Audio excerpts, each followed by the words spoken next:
The morning sun painted golden streaks across Lake Harrison as Staff Sergeant James Cooper unfolded his favorite camping chair. At 42 years old, James had the kind of face that told stories without saying a word. 3 tours in Afghanistan had left their mark, not just in the small scar above his right eyebrow, but in the watchful way his dark eyes scanned his surroundings. The lake was peaceful at 6:30 a.m., just the way he liked it. James had discovered this quiet spot 2 weeks after returning home from his final tour. While other veterans found peace in therapy rooms or support groups, James found his in the simple act of fishing. The gentle lapping of water against the shore reminded him of better times, of fishing with his father long before he ever put on a uniform. Setting up his spot with military precision, James arranged his tackle box to his right, within easy reach. Each lure and hook had its place, organized with the same attention to detail that had kept him and his unit alive in combat zones. His thermos of black coffee sat on a flat rock to his left, steam rising in the cool morning air. The location he'd chosen gave him a clear view of both the parking area and the walking trail that curved around the lake. Old habits died hard, and James couldn't help but note all possible approach vectors, another leftover from his military days. But here, those same habits helped him spot the best fishing locations and track the movement of fish beneath the water's surface. As he cast his line into the still water, James allowed himself a small smile. The medication his VA doctor had prescribed helped with the worst of his PTSD symptoms, but nothing calmed his mind quite like these early morning fishing sessions. The repetitive motion of casting and reeling, the focus required to detect the subtle tug of a fish, it all helped quiet the memories that sometimes tried to surface in his dreams. A family of ducks paddled past his fishing line, the mother leading 4 fuzzy ducklings in a perfect formation. James watched them with amusement, remembering how he used to lead his unit through hostile territory. These days, the only hostile territory he dealt with was the occasional tangled fishing line or an empty coffee thermos. The morning air grew warmer as the sun climbed higher, and James removed his light jacket, revealing his muscular arms and the Ranger's Lead the Way tattoo on his right forearm. Despite being out of active service for 8 months, he maintained his physical fitness with the same discipline that had earned him respect among his fellow soldiers. His morning routine still included 100 push-ups and a 5-mile run, not because he had to, but because routine gave him structure, and structure made civilian life easier to navigate. Opening his tackle box, James selected a new lure, a silver spoon that caught the sunlight like a signal mirror. His large, calloused hands, which had once handled weapons and medical supplies with equal skill, now worked with careful precision to tie the lure to his line. These same hands had saved lives under fire, but today they were dedicated to the peaceful pursuit of catching dinner. A few other early birds began arriving at the lake, mostly serious fishermen who understood the code of quiet that governed these morning hours. They nodded respectfully to James, having seen him here often enough to know he preferred solitude. Some recognized the military bearing in his posture, the alertness in his eyes, and gave him the space veterans sometimes needed. The lake's surface rippled as fish began to wake and feed. James had studied their patterns over the past months, learning their habits just as thoroughly as he once learned enemy movement patterns. He discovered that the large bass preferred the deeper water near the fallen log to his right, while smaller fish gathered in the shallows where water plants provided cover. The peaceful scene was everything James had dreamed about during his deployments. When things got tough in Afghanistan, he would close his eyes and picture a place just like this, quiet, safe, predictable. No IEDs hidden beneath innocent-looking debris, no need to wear 60 pounds of gear in 100-degree heat, no splitting-second decisions that could mean life or death for his team. James checked his watch, 7:15 a.m. He had the whole morning ahead of him, and the fish were starting to bite. The sun felt good on his face, and the coffee was still hot. It was shaping up to be a perfect day for fishing, the kind of day where the biggest challenge should be deciding which lure to try next. Little did James know that the peace he found at Lake Harrison was about to be shattered by the arrival of visitors who had no respect for the sanctuary this place had become, not just for him, but for everyone who sought refuge in its quiet waters. The roar of motorcycle engines shattered the morning calm like a hammer through glass. James Cooper's hand paused mid-cast, his fishing line hanging motionless above the water. His eyes narrowed as 5 motorcycles thundered into the parking area, their engines deliberately revving louder than necessary. The bikers were members of the Lake Raiders, a local group known for causing trouble at peaceful spots around the county. Their leather vests displayed their gang logo, a skull wearing swimming goggles, a design that might have been funny if the people wearing it weren't so intent on making others miserable. Their leader, a massive man who went by the name Rex, cut his engine last. He swung his leg over his chrome-covered Harley Davidson, his boots crunching on the gravel.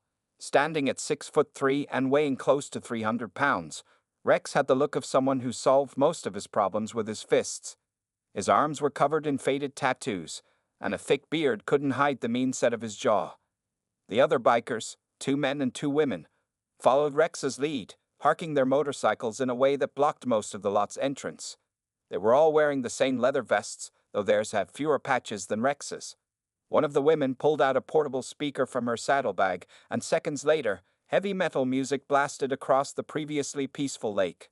James watched them from the corner of his eye while pretending to focus on his fishing. His military training had taught him to assess potential threats without alerting them to his observation. The group was carrying beer cans in their hands, despite the early hour. Their loud laughter and aggressive body language suggested they were looking for entertainment, the kind that usually came at someone else's expense. "Hey, look what we got here!" Rex's voice boomed across the shoreline as he spotted James. Some lone fisherman thinks he owns the best spot on the lake. He grabbed 2 beers from a cooler strapped to his bike and nudged 2 of his companions. "Let's go make a new friend, boys." The other fishermen around the lake began packing up their gear. They'd seen this routine before. The Lake Raiders would show up, cause trouble, and ruin everyone's day. Some shot apologetic looks toward James as they hurried to their cars, but none offered to help. James didn't blame them. He'd rather handle this situation alone anyway. Rex and 2 other bikers, a skinny man with a snake tattoo on his neck and a shorter, muscular guy with a shaved head, made their way down the path toward James. They walked with the confident swagger of men used to intimidating others into giving them what they wanted. The women stayed by the motorcycles, turning up their music even louder.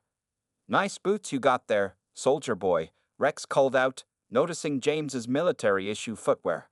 He crushed his empty beer can and tossed it into the water near James's fishing line. "Don't you know this is our favorite swimming spot? Can't have hooks in the water where we're gonna swim." James kept his face neutral, though his jaw tightened slightly. He dealt with plenty of Rex types during his military career, bullies who mistook kindness for weakness. His training had taught him to stay calm and assess before acting, and that's exactly what he planned to do. "Those are some fancy fishing lures you got there," the skinny biker said, moving closer to James's tackle box. He kicked at it with his boot, sending some lures spilling onto the ground. "Oops, my bad. Guess I'm clumsy before my morning beer." The third biker laughed and opened his beer, deliberately spraying foam toward James's chair. "Maybe you should find another spot, old man. This ain't the kind of peace and quiet you're looking for." Through it all, James remained seated, his posture relaxed but ready. He'd survived 3 tours in Afghanistan by knowing when to act and when to wait. These men were testing him, trying to provoke a reaction. They had no idea they were playing with fire. The morning sun now felt heavy and hot, and the cheerful sound of birds had been replaced by the thumping bass from the biker's speaker. Other wildlife had scattered, leaving this section of the lake eerily empty except for James and his unwanted visitors. The peaceful sanctuary he found at Lake Harrison was about to become a battleground, not of his choosing, but one he was well prepared to handle. Rex took another step closer, his shadow falling across James's fishing spot. "I'm starting to think you might be deaf, soldier boy," he growled, cracking open his second beer. "Or maybe you just don't know how things work around here. Allow me to demonstrate." Rex's demonstration came in the form of a heavy boot splashing into the shallow water next to James's fishing line, deliberately scaring away any fish in the area. The peaceful ripples of the lake turned into choppy waves as Rex continued to kick and splash, grinning at his own childish behavior. James slowly reeled in his line, his movements deliberate and controlled. He'd spent enough time in combat zones to know that quick movements could escalate a situation faster than words. His mind automatically ran through the tactical assessment he'd done thousands of times before.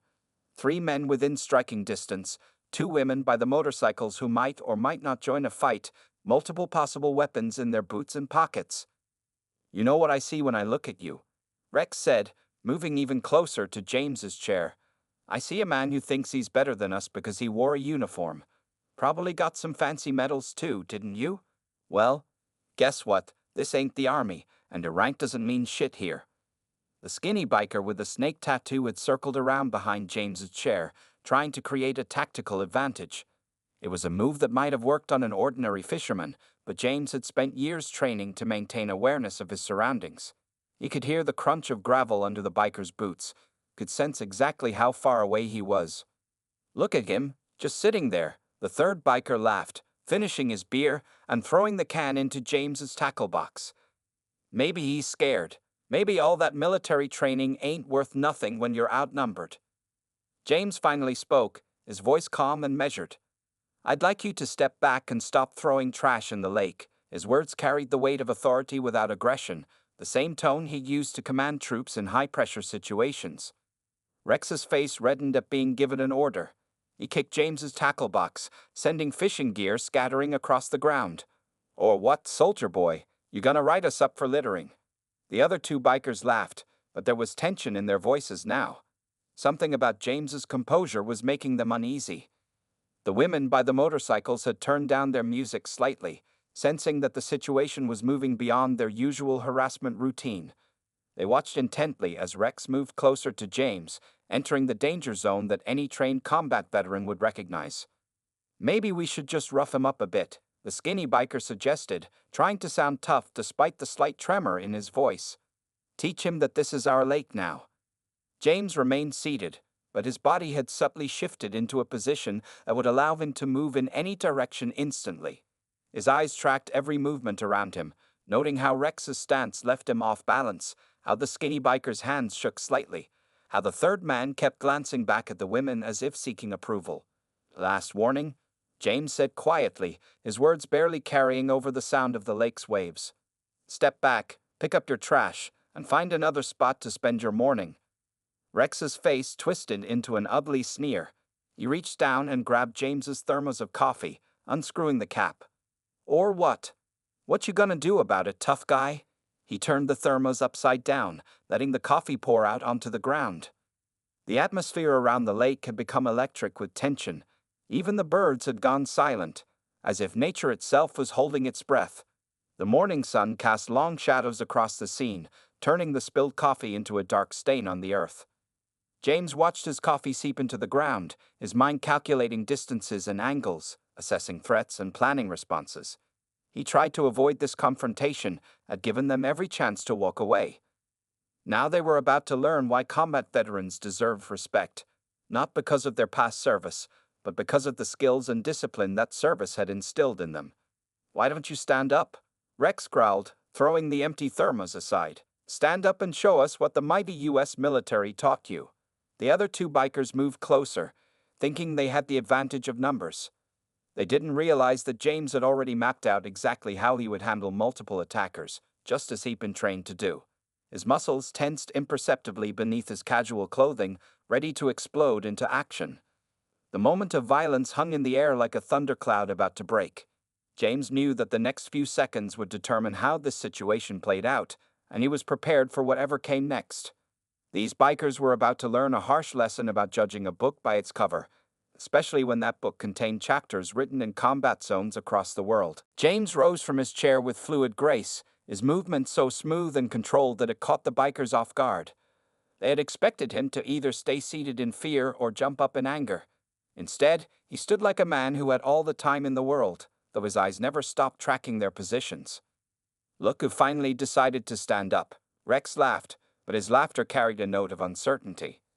Something about the way James moved had triggered a primitive warning signal in his brain. The soldier's calm didn't look like fear anymore, it looked like experience. James kept his voice level as he spoke. I've been in places where men with much bigger weapons than your egos tried to intimidate me. It didn't work then. It won't work now. His words weren't a threat, just a simple statement of fact. The skinny biker with the snake tattoo tried to circle behind James again, but James shifted his stance slightly, keeping all three men in his field of vision. His movements were economical, without wasted energy, the kind of efficiency that came from years of combat training. You think you're tough because you were in the army. Rex stepped closer, forcing himself to ignore the growing unease in his gut. At 6'3", he was used to looking down at people, but somehow this slightly shorter man made him feel small.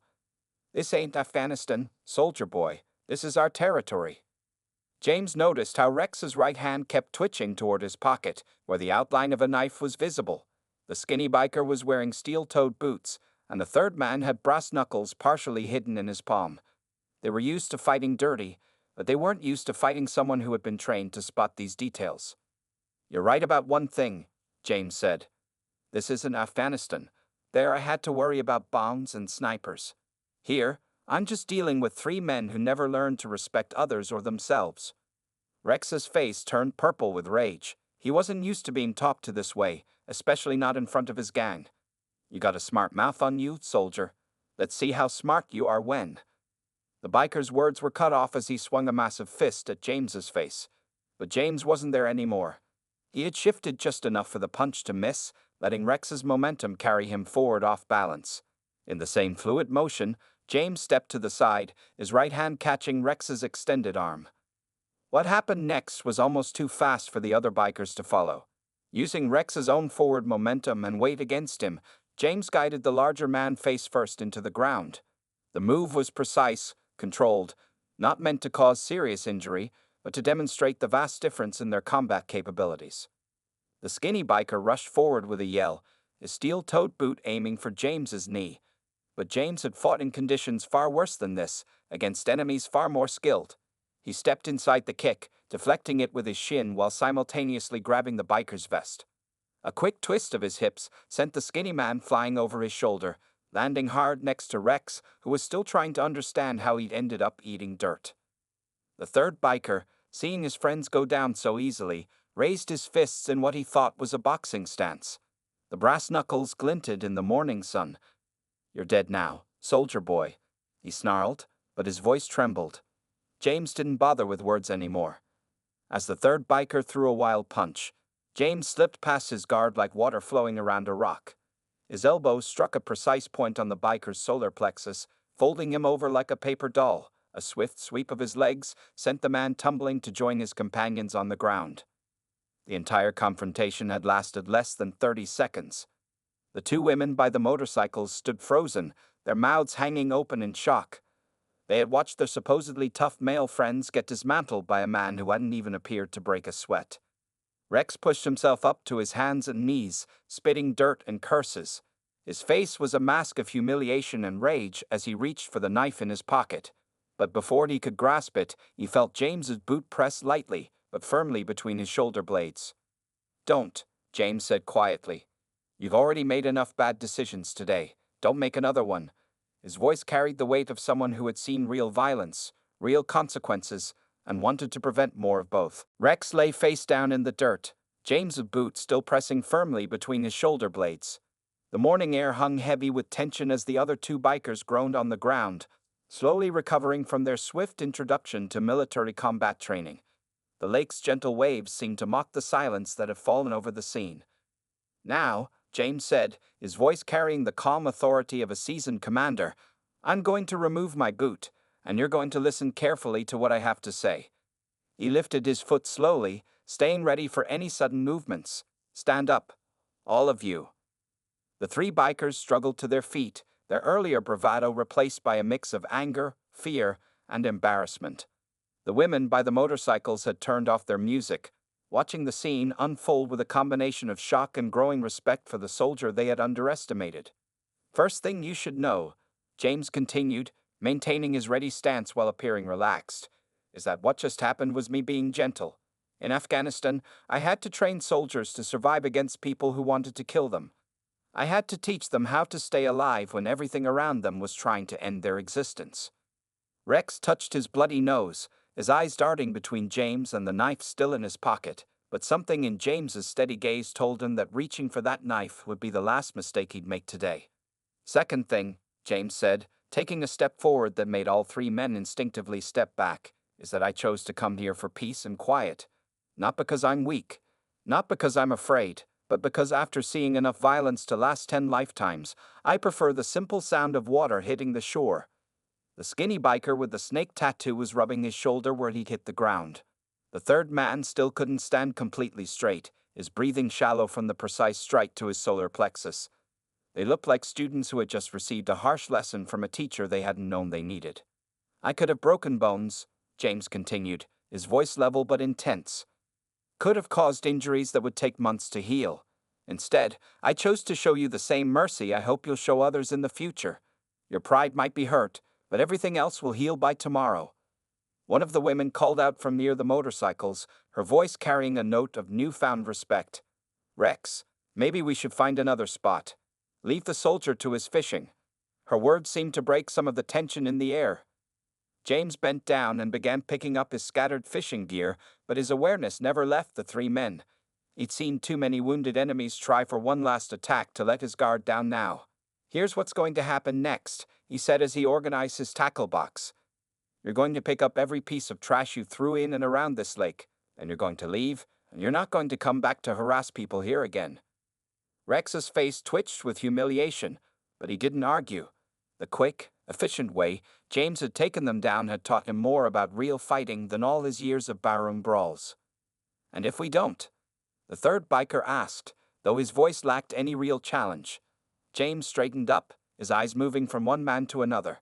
Then I'll have to assume you didn't learn anything from this experience, and our next lesson will be much less pleasant. I've spent years teaching people how to survive combat. I can spend a few more minutes teaching you why starting fights you can't win is a bad idea. The threat wasn't delivered with anger or bravado, just the same calm certainty that had marked all of James's actions. He reached down and picked up one of their discarded beer cans, holding it out to Rex. The trash isn't going to pick itself up. For a moment, Rex stood frozen, caught between his wounded pride and his survival instinct. Then, slowly, he reached out and took the can from James's hand. It was a simple gesture, but it carried the weight of submission and understanding. The king of the Lake Raiders had just learned that his kingdom had boundaries. Boundaries enforced by a man who had seen real combat and chose peace, but wasn't afraid to fight when necessary. The next 15 minutes at Lake Harrison presented a sight that regular visitors would have never expected to see. Rex and his two fellow bikers were picking up trash along the shoreline, their leather vests now dusty from their earlier introduction to the ground. The women had joined them, helping collect the scattered cans and other garbage they'd thrown around earlier. James stood watching them work, his posture relaxed but alert. He'd seen enough combat situations to know that wounded pride could be more dangerous than physical wounds. His eyes tracked their movements, noting how Rex's hands still occasionally twitched toward his pocket where the knife remained unused. You missed one, James called out, pointing to a can half buried in the mud near the water's edge.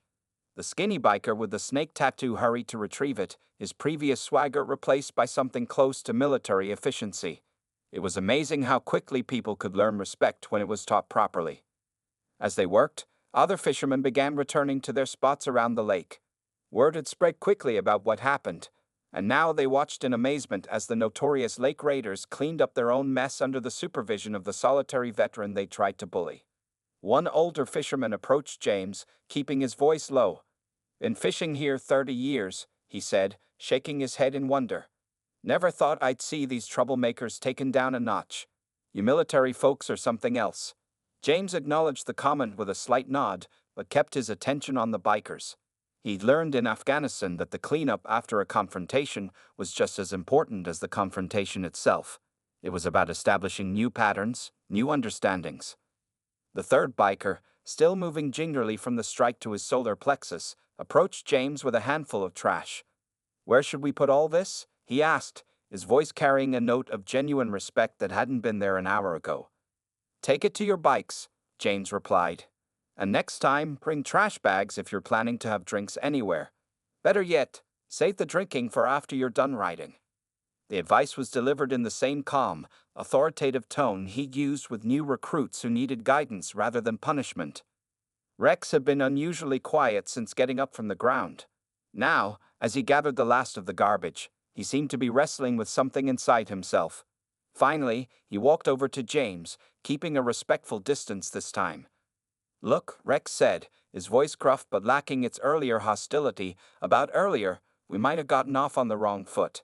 It wasn't exactly an apology, but from someone like Rex, it was practically a surrender speech. James studied him for a moment before responding. Everyone makes mistakes. The question is whether they learn from them. He gestured toward the now clean shoreline. This is a good start.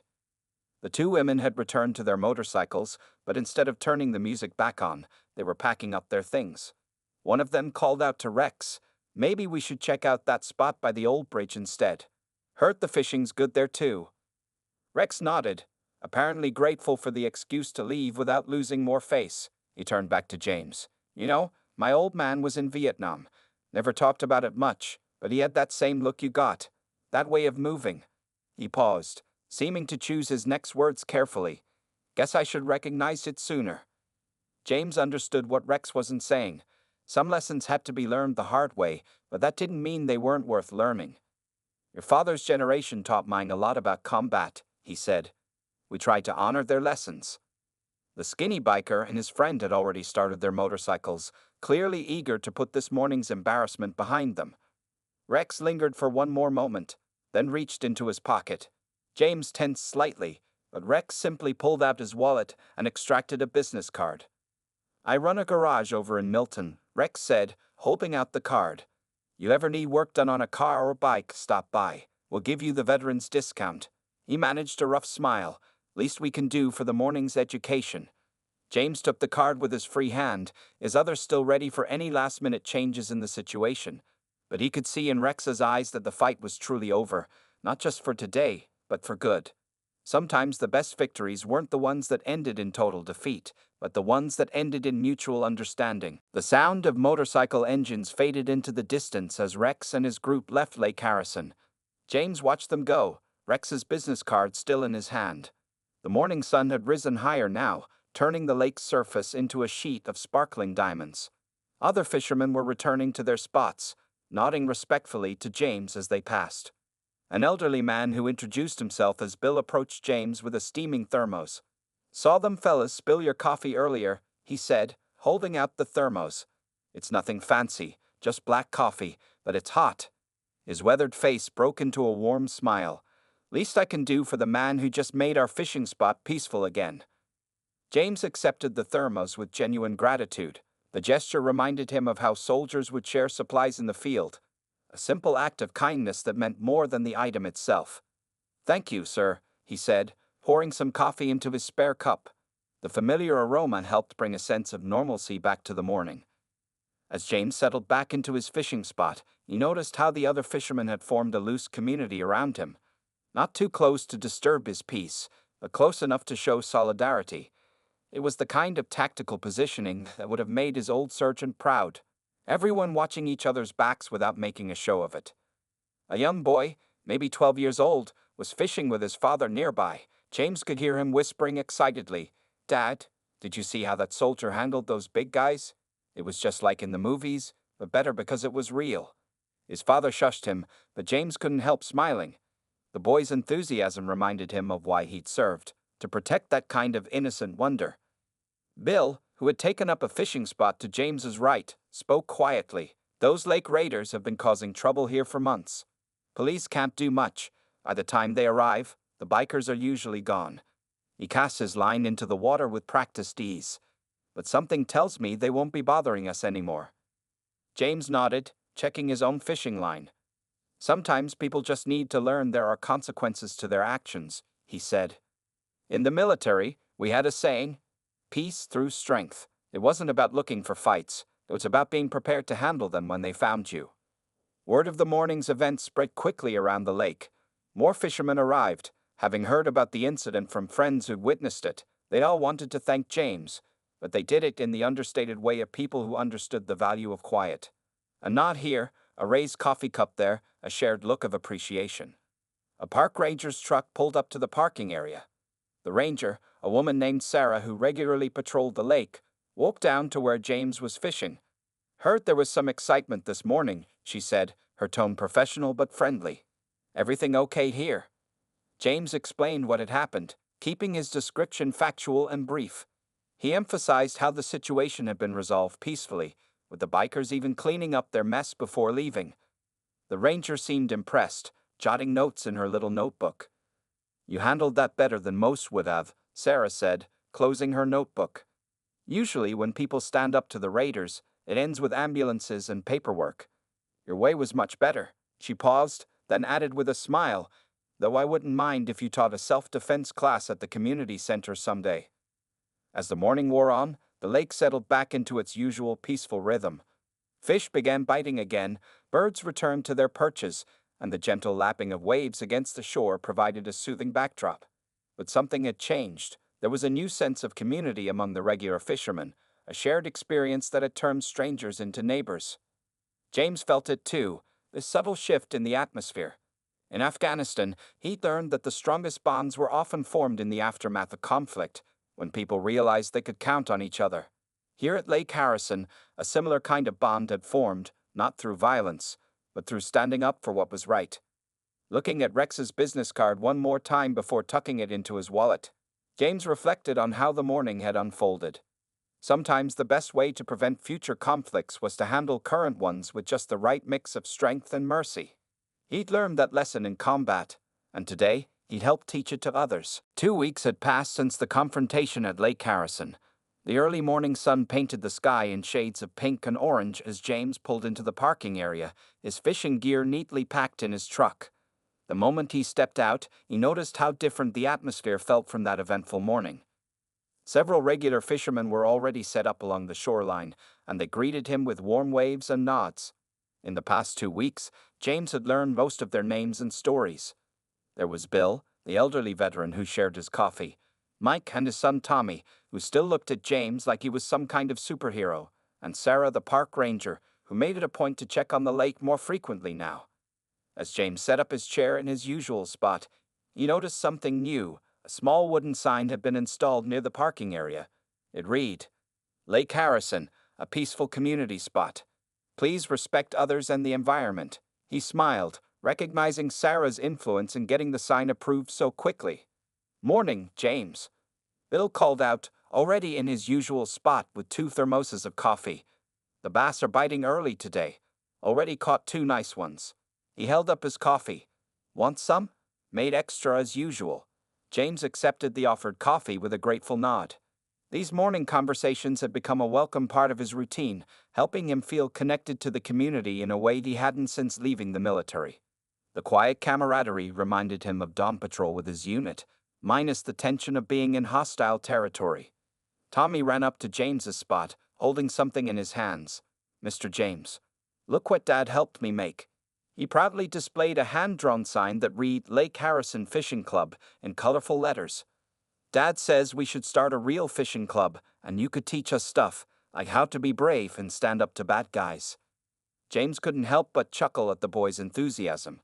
"First rule of being brave," he said, kneeling down to Tommy's level, "is knowing when not to fight at all.